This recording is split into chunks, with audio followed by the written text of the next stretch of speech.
Hello students of class 7th. Welcome back in my video number 28. Today we will start our new chapter, that is chapter number 9, Movement of Substances.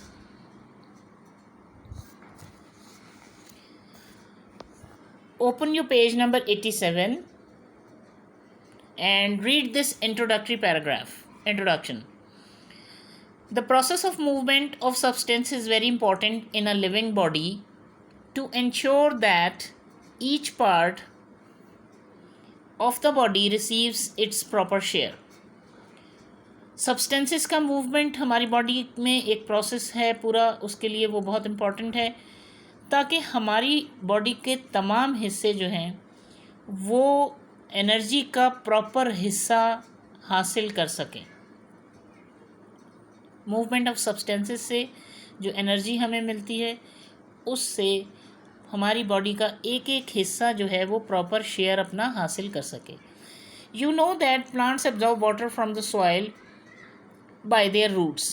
हम ये जानते हैं कि plants में water absorption जो है वो कहाँ से होता है? सॉइल, रूट्स के थ्रू होता है, सॉइल से। This water is carried to the site of photosynthesis, that is leaves by a specific system. और ये वो पानी या वो वाटर जो कि रूट्स एब्जॉर्ब करती हैं, ये प्रॉपर एक सिस्टम के ज़रिए हमारे प्लांट के एक एक हिस्से में पहुंचता है और प्रॉपरली ये लीव्स तक पहुंचता है। On the other hand, the food that is prepared in the leaves is also transported to various part of the plant body. इसी तरह जो फूड हमारे फोटोसिंथेसिस के प्रोसेस में लीव्स मैन्युफैक्चर करते हैं वो तमाम का तमाम फूड जो है वो पौधे के मुख्तलिफ हिस्सों तक एक और सिस्टम के ज़रिए पहुंचता है। द टू प्रॉपर सिस्टम, ये दो प्रॉपर सिस्टम हैं जिसमें रूट से जो पानी एब्जॉर्ब होता है वो पत्तों तक पहुंचता है और लीव्स में जो फूड मैन्युफैक्चर होता है वो पूरी प्लांट बॉडी में जो है वो पहुंचता है। If we look at the animals, अगर हम एनिमल्स को देखते हैं, we will see the same kind of transport system. इसी तरह का तमाम सिस्टम जो है वो एनिमल्स में भी मौजूद है। You know that food is digested and absorbed in the digestive system. आपको मालूम है, हमने पिछले चैप्टर्स में पढ़ा है कि प्रॉपरली जो एनिमल्स फूड लेते हैं वो एक प्रॉपर सिस्टम के ज़रिए, प्रॉपर डाइजेस्टिव सिस्टम के ज़रिए डाइजेस्ट होते हैं और एब्जॉर्ब होते हैं उसके अंदर, जिससे हमें एनर्जी मिलती है। The food molecules are then transported to every cell of a living body. और वो फूड मॉलिक्यूल्स जो हैं, जो एनर्जी होती है वो ट्रांसपोर्ट होते हैं एक एक सेल में। हमारी बॉडी में जितने सेल्स मौजूद हैं वो तमाम के तमाम उससे वो एनर्जी जो है वो ट्रांसपोर्ट हो जाती है। Oxygen too is carried to every cell. और इसके अलावा ऑक्सीजन जो कि रेस्पिरेटरी सिस्टम से हम हासिल करते हैं, हमारे अंदर जो रेस्पिरेशन का प्रोसेस होता है वो ऑक्सीजन भी हमारे हर सेल में एक प्रॉपर सिस्टम के ज़रिए पहुंचती है। And carbon dioxide and other waste products are removed from the body. और इसके अलावा कार्बन डाइऑक्साइड हमारी बॉडी में बिल्कुल वेस्ट के तौर पे मौजूद होती है और जो मज़ीद डाइजेस्टिव सिस्टम के वेस्ट प्रोडक्ट्स होते हैं वो भी हमारी बॉडी से बाहर रिमूव कर दिए जाते हैं या हो जाते हैं। In this chapter we will study how various substances are transported inside the bodies. इस चैप्टर के अंदर हम पढ़ेंगे कि कौन से मुख्तलिफ सब्सटेंसेस जो हैं वो ट्रांसपोर्ट होते हैं किसी भी बॉडीज़ में, inside the bodies of plants and animals और प्लांट्स की बॉडीज़ में किस तरह ट्रांसपोर्टेशन का प्रोसेस होता है। And how the waste material are expelled from the body, और किस तरह हमारे जिस्म से जो एक्सेसिव वेस्ट मटेरियल है वो किस तरह एक्सपेल होता है या किस तरह हमारे जिस्म से बाहर निकलता है। ठीक है, okay. Come to this paragraph, transport of substances in plants. सबसे पहले हम ट्रांसपोर्टेशन जो है प्लांट्स में पढ़ेंगे, सब्सटेंसेस की किस तरह होती है।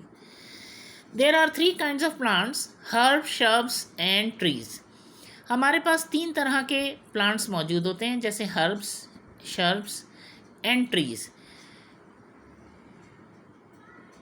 Let us first discuss about these different types of plants. अब हम इन तीनों के बारे में थोड़ा थोड़ा सा पढ़ेंगे कि what are herbs, shrubs and trees. First of all, we will start from herbs. Herbs are the plant whose stems do not produce woody, persistent tissues and generally die back at the end of each growing season. जो herbs हैं, इनके जो plants के stems हैं वो कोई woody structure नहीं होता, यानी वो कोई सख्त या वुडन टाइप के नहीं होते हैं, बल्कि वो मोस्टली जो है वो डाई हो जाते हैं या मर जाते हैं, ख़त्म हो जाते हैं at the end of the season, यानी वो सीजनल होते हैं। सीज़न ख़त्म हुआ तो वो पौधा भी ख़त्म हो जाएगा, वो स्टेम भी ख़त्म हो जाएगा। Their stems are green, mostly उनके स्टेम्स जो हैं वो बहुत ढीले से होते हैं बिल्कुल, और पतले या बारीक होते हैं, और दे मोस्टली ये ग्रीन कलर के होंगे। दस they can manufacture food along with the leaves. अब जैसे लीव्स में हम फूड मैन्युफैक्चर करते हैं, just because of presence of chlorophyll, वो ग्रीन कलर का होता है, इसलिए जो हमारे पास हर्ब्स हैं उनके स्टेम्स भी ग्रीन कलर के होते हैं, ताकि वो भी फूड मैन्युफैक्चर कर रहे हैं, उनके अंदर भी क्लोरोफिल मौजूद होता है, इसी वजह से वो फूड मैन्युफैक्चर करते हैं लीव्स के साथ साथ भी। aromatic plants used especially in preparing medicines are herb. अब जो aromatic plants यानी खुशबू वाले प्लांट्स जो होते हैं वो स्पेशली मेडिसिन्स प्रिपेयर करने में हम इस्तेमाल करते हैं ऐसी हर्ब्स को, जिनसे मुख्तलिफ़ दवाइयाँ बनती हैं। जैसे आपने जड़ी बूटियाँ सुनी होंगी, बहुत सारी के दवाएं बनाई जाती हैं उनसे, तो वो मेडिसिन्स भी छोटे छोटे प्लांट्स होते हैं, वो हर्ब्स होती हैं, छोटी कम हाइटेड होती हैं, बिल्कुल यूँ समझ लें कि वो ज़मीन से 1 आध फीट तक ही ऊंचे होते हैं, इतने बड़े होते हैं ये, ठीक है। Now come to the next paragraph, that is shrubs. Shrubs are woody plants of relatively low height. Shrubs के हैं वुडी प्लांट्स है, उनका स्टेम वुडी होता है, और इनकी भी हाइट बहुत ज़्यादा नहीं होती, बल्कि मीडियम हाइट के होते हैं, तकरीबन 2 से 3 फीट के दरमियान. They lack a single trunk and have several stem arising from their base. इनमें कोई एक बड़ा स्टेम या ट्रंक टाइप का स्टेम नहीं होता, यानी जैसे आपने दरख्तों में देखा है कि एक बड़ा मोटा सा स्टेम होता है और उसके बाद ऊपर उसके ब्रांचेस मौजूद होती हैं, लेकिन इसके अंदर क्या है कि फ्रॉम द रूट, जैसे ही रूट जो है वो ज़मीन से ऊपर आना शुरू होती है, तो वो बहुत सारे छोटे बारीक स्टेम्स, लेकिन वुडी स्टेम होते हैं, वो पतली पतली डंडियाँ होती हैं, वो वुडी स्टेम्स होते हैं, वो बहुत सारे नीचे बेस से ही पौधे के जो वो हैं वो यहाँ से निकलना शुरू हो जाते हैं और फिर उनमें लीव्स लगते रहते हैं. Since their stems are less rigid they bow down due to their own weight. अब बाज़ दफ़ा ऐसा होता है क्योंकि वो इतनी उनमें रिजिडनेस नहीं होती है या वो इतने सख्त नहीं होते हैं, तो बाज़ दफ़ा ऐसा होता है कि वो अपने ही वज़न से जो है वो ज़मीन पे ऐसे थोड़ा सा फैल जाते हैं या गिर जाते हैं. And do not grow as tall as tree, और वो ज़्यादा बड़े नहीं होते जिस तरह के ट्री बहुत ऊंचे ऊंचे होते हैं, आपने देखा है. Bushes are the examples of shrubs. इस तरह की बुशेस, या हमारे घर के बाहर आप देखते हैं हेज लगी हुई होती है चारों तरफ, पार्क के आपने देखा होगा, उनके वुडी स्टेम्स होते हैं छोटे छोटे से पतले पतले से, वो तमाम के तमाम they are called shrubs. Trees. Trees are the large woody plants having a main trunk and usually a distinct crown. इसमें ट्रीज़ में लार्ज वुडी प्लांट्स हैं, बहुत मोटे मोटे, आपने देखा होगा कि बड़े बड़े तने होते हैं, इसके स्टेम्स होते हैं, और they have a lot of branches on them, उसमें बहुत सारी ब्रांचेस होंगी और उनमें बहुत सारे पत्ते लगे होंगे। ये एक प्रॉपर क्राउन बना देते हैं ऊपर, जो पत्ते जब ब्रांचेस निकलती हैं स्टेम में से और उसमें पत्ते लगते हैं तो एक बड़ा सा क्राउन बन जाता है, ठीक है ना। दे कीप ऑन ग्रोइंग, और वो मुस्तकिल ग्रो करते रहते हैं till they become taller than herbs and the shrubs, और वो एक काफ़ी ऊंचे हो जाते हैं, हर्ब्स और शर्ब्स से बहुत बड़े हो जाते हैं।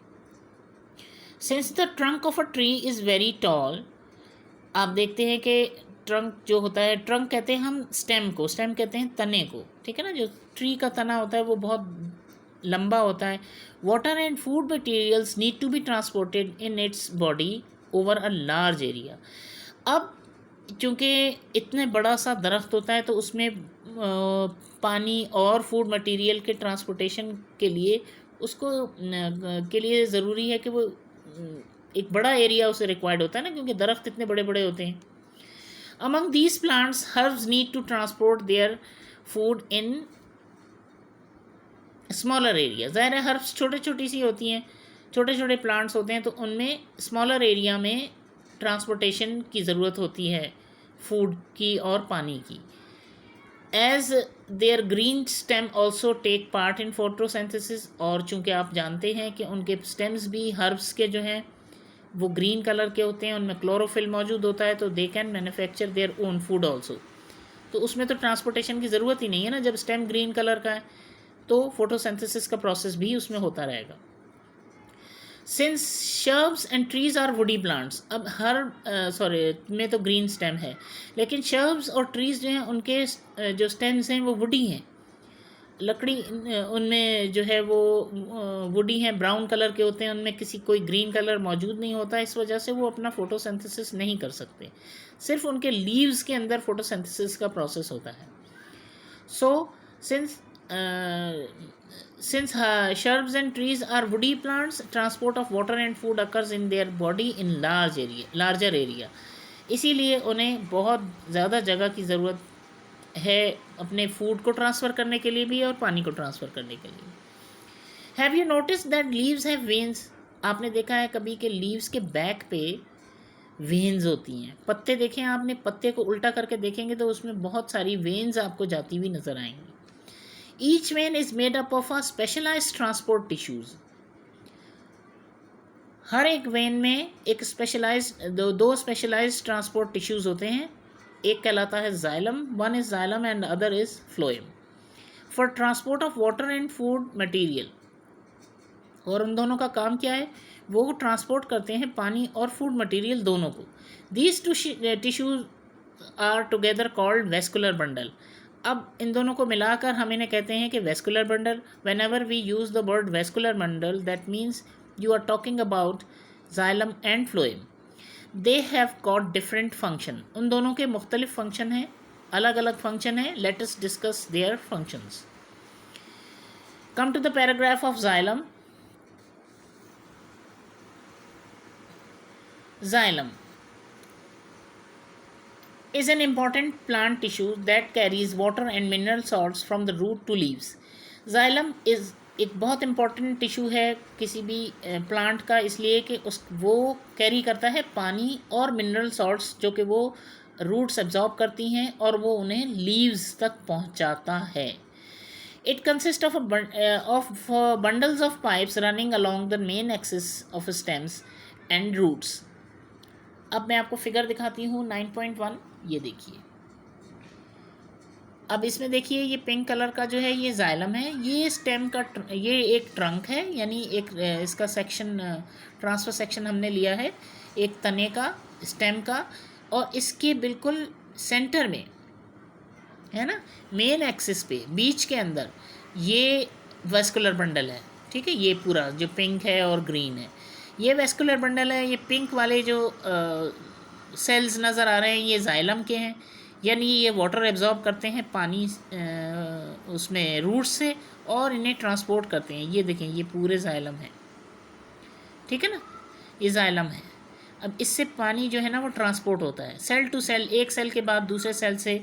ये देखें इस तरह सेल्स ये ऊपर ऊपर चलते रहते हैं, ये एक सेल से दूसरे सेल में और दूसरे सेल से तीसरे सेल में, इस तरह करके ये सेल्स होते हैं ना। तो ये नीचे से पानी जो है ऊपर चढ़ता है इस सेल में, फिर इस सेल में, फिर उसके बाद आगे सेल में। इस तरह पानी ऊपर एक ट्यूब सी बनी हुई होती है पूरी, इसमें ये पानी इस तरह चढ़ता चला जाता है, इस तरह ऊपर जाता है और वो लीव्स तक पहुंचता है।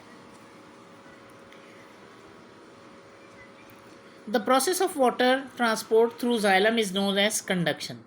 अब इस प्रोसेस को जिससे कि पानी जाइलम के थ्रू ऊपर जाता है इसको हम कंडक्शन कहते हैं। This movement of water through xylem is unidirectional. अब ये पानी की मूवमेंट जो है वो यूनी डायरेक्शनल है। यूनी मतलब एक तरफा, डायरेक्शन मतलब एक डायरेक्शन में जा रही होती है, बिकॉज पानी जो है ना वो ज़मीन में पौधों की जड़ों में डाला जाता है और वहाँ से वो एब्जॉर्ब होके ऊपर की तरफ चढ़ता है। तो ऊपर से नीचे नहीं आता ये पानी, बल्कि जाइलम के through it goes upward only, so that we can say कि द ट्रांसपोर्ट ऑफ या the movement of water through xylem is unidirectional. Long tubes of xylem are made up of individual cells that are joined end to end to give it a tubular structure. जैसा कि मैंने अभी आपको इस figure में बताया था कि ये सेल टू सेल जुड़े हुए होते हैं ना। ये तो एक चीज़ आपको इन्होंने दिखाई है ना, ये नीचे पूरा तने तक मौजूद होगी। तो ये एक सेल से दूसरे सेल में, और ये क्योंकि एक दूसरे से सेल जुड़े हुए होते हैं, एक से सेल से दूसरे सेल में पानी, फिर दूसरे सेल में पानी, फिर तीसरे में, फिर चौथे में, इस तरह चढ़ता चला जाता है ये। The water traveling through these tubes and the substances dissolved in it is called sap. अब वाटर ट्रेवलिंग जो कि पानी ट्रेवल कर रहा है इन ट्यूब्स में, और जो मिनरल सॉल्ट्स या सब्सटेंसेस जो कि पानी में डिजॉल्व हुई हुई हैं, उन सबको मिला के हम कहते हैं sap. The upward movement of water with dissolve minerals यानी sap through the xylem tissue is called ascent of sap. ठीक है ना. तो अपवर्ड डायरेक्शन जो है मूवमेंट की पानी की और डिजॉल्व मिनरल सॉल्ट की थ्रू जाइलम कहलाती है ascent of sap. Okay students, come to the paragraph of phloem. अब आपको जाइलम का जो है वो फंक्शन समझ में आ गया. इसका फंक्शन है पानी को एब्जॉर्ब करके रूट्स से और ऊपर पत्तों तक पहुंचाना है. ठीक है ना, लीव्स तक पहुंचाना है. Phloem, what is the work of phloem? Phloem भी 9.1 में ही बना हुआ है, वो मैं आपको दिखाती हूँ. Phloem is an equally important plant tissues that carries food material through out the plant body. अब ये देखें, ये है फ्लोएम. ये ग्रीन कलर के जितने भी इन्होंने ये बना के दिए हैं आपको, ये सारे के सारे क्या हैं? These are phloems. इसमें भी आप देख रहे हैं ये सेल्स मौजूद हैं, ये सारे सेल्स मौजूद हैं. ठीक है ना. इनके थ्रू ही एक सेल से दूसरे सेल में जो है वो फूड मैन्युफैक्चर जो कि लीव्स में होता है, उसकी ट्रांसपोर्टेशन फ्लोएम के ज़िम्मे है. द मूवमेंट ऑफ फूड यानी glucose from leaves to other body parts is called translocation. अब वो मूवमेंट फूड की यानी ग्लूकोज की, जाहिर है कि एंड प्रोडक्ट ग्लूकोज होता है किसी भी फूड मैन्युफैक्चरिंग का. तो फ्रॉम लीव्स से लेकर दूसरे पौधों के हिस्से तक, पौधे के हिस्से का बॉडी पार्ट्स तक कहलाती है ट्रांसलोकेशन. ठीक है ना. Food material is distributed through phloem in water soluble form. अब फूड मटेरियल जाहिर है कि सॉलिड फॉर्म में होगा तो वो उसको सेल टू सेल ट्रांसफ़र करना तो बहुत मुश्किल है. इसलिए फूड मटेरियल जो है वो वाटर सॉल्युबल फॉर्म में होता है, यानी उसके अंदर पानी मिक्स हुआ होता है और वो लिक्विड फॉर्म में जो है एनर्जी या ग्लूकोज जो है वो ट्रांसफ़र होता है by cell to cell. These are the functions of xylem and phloem. Xylem का फंक्शन पानी को ऊपर पहुंचाना है through tubes cell by cell, और फ्लोएम का फंक्शन है जो फूड मैन्युफैक्चर होता है उसको नीचे लेकर आना है. Come to the paragraph of transpiration. You may have seen gardeners watering plants every day, sometimes twice a day और ऑन हॉट समर डे. आपने देखा है गार्डनर्स रोज़ाना पानी देते हैं. पौधों में, और कभी कभी 2 दफ़ा भी देते हैं, जब गर्मियाँ होती हैं तो सुबह भी देते हैं, शाम को भी देते हैं। Do you know what happens to this water? आपको पता है उस वाटर के साथ क्या होता है? Do plant really need so much water? क्या पौधों को इतना ही पानी चाहिए होता है? Plant absorb much more water through their roots than what is required for photosynthesis. Photosynthesis के प्रोसेस में जितना भी पानी चाहिए होता है, उससे बहुत ज़्यादा पानी जो है वो वाटर की प्लांट की रूट्स जो है वो पानी को एब्जॉर्ब कर लेती हैं। अब ज़ाहिर है पानी ज़्यादा एब्जॉर्ब कर लिया तो डेफिनेटली उसको कहीं ना कहीं से तो निकलना है। The excess water is lost in a vapour form by the process of transpiration. जो एक्सेस वाटर है वो पानी का वेपर्स की सूरत में प्लांट बॉडी से बाहर आ जाता है, और उस प्रोसेस को हम कहते हैं transpiration. Therefore transpiration is the process of water loss from the leaves in plants. अब ट्रांसपायरेशन क्या है कि वाटर लॉस है, यानी पानी का एक्सेस वाटर का पानी जिस प्लांट बॉडी से बाहर निकलना। This process occur through the tiny opening called stomata that are present on the leaf surface.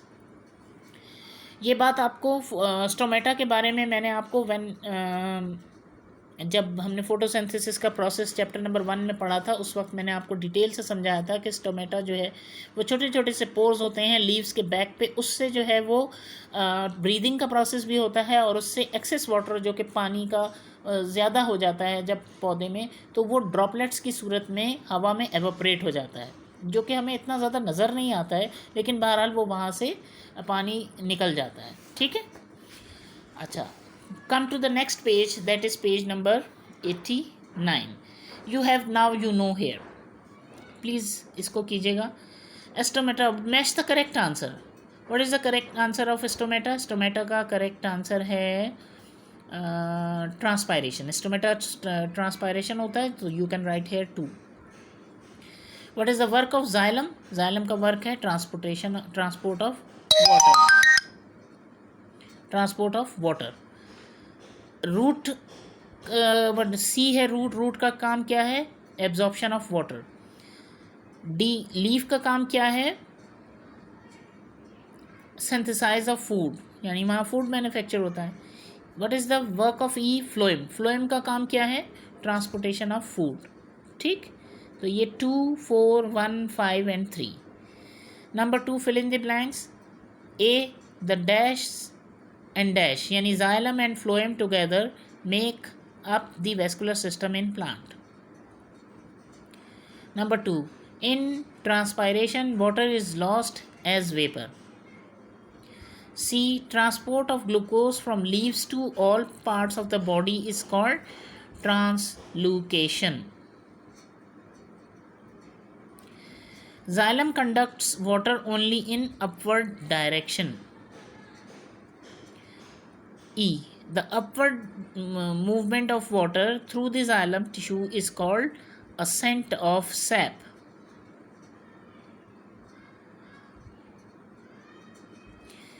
Okay students, we will continue our next topic in my next video. Thank you. Allah Hafiz.